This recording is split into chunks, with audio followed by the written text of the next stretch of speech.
guys, my name is Faith Garcia, and today I'm going to talk about and explain the 4 phases of muscle contraction, starting at the neuromuscular junction and making my way to relaxation. And sorry if you hear a little bit of paper rattling, I just wrote down a couple of bullet points to help me highlight the key points. So the process begins at the neuromuscular junction where the motor neuron communicates with a muscle fiber. When a nerve signal reaches the synaptic knob, voltage-gated channels will open, and these are calcium voltage-gated channels. This is allowing calcium ions to enter. This also causes vesicles to release acetylcholine into the synaptic cleft. The ACH will then bind to the receptors on the muscle cell membrane. And I feel like this image here does a really great job, if images are your thing, at taking you through the steps and really shows you how it happens.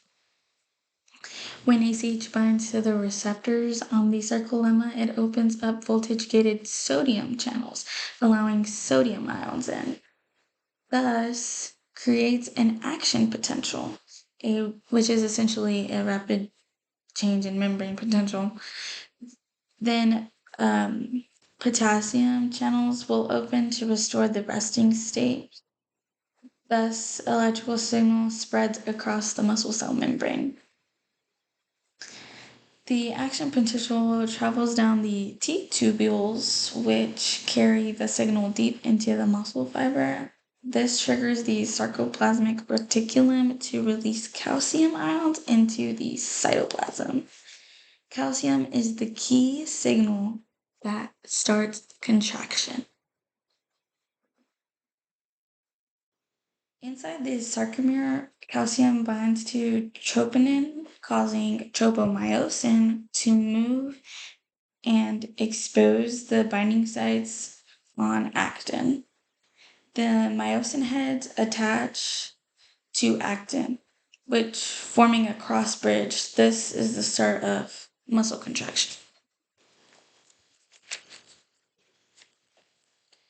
The myosin head pulls on the actin on what is called the power stroke, which is essentially a shortening of the muscle. This requires ATP,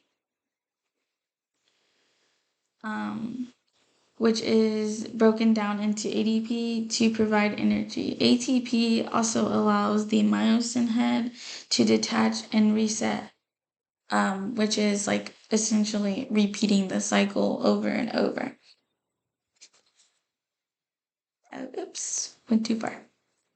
To stop contraction, excuse me if I mispronounce this word, acetylcholinesterase, which breaks down acetylcholine, ending the signal. Calcium is then pumped back into the sarcoplasmic reticulum, which is then causes troponin and tropomyosin to block the binding sites again.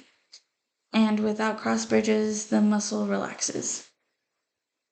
And I think that this is actually really pretty cool. To sum everything up, muscle contraction starts with a nerve signal, triggers on actin potential, releases calcium, and forms cross bridges, and ends when calcium is removed and the signal stops. And so I really hope that my explanation or my presentation has provided sufficient information and has really helped with understanding when it comes to understanding the muscle contractions and how it happens.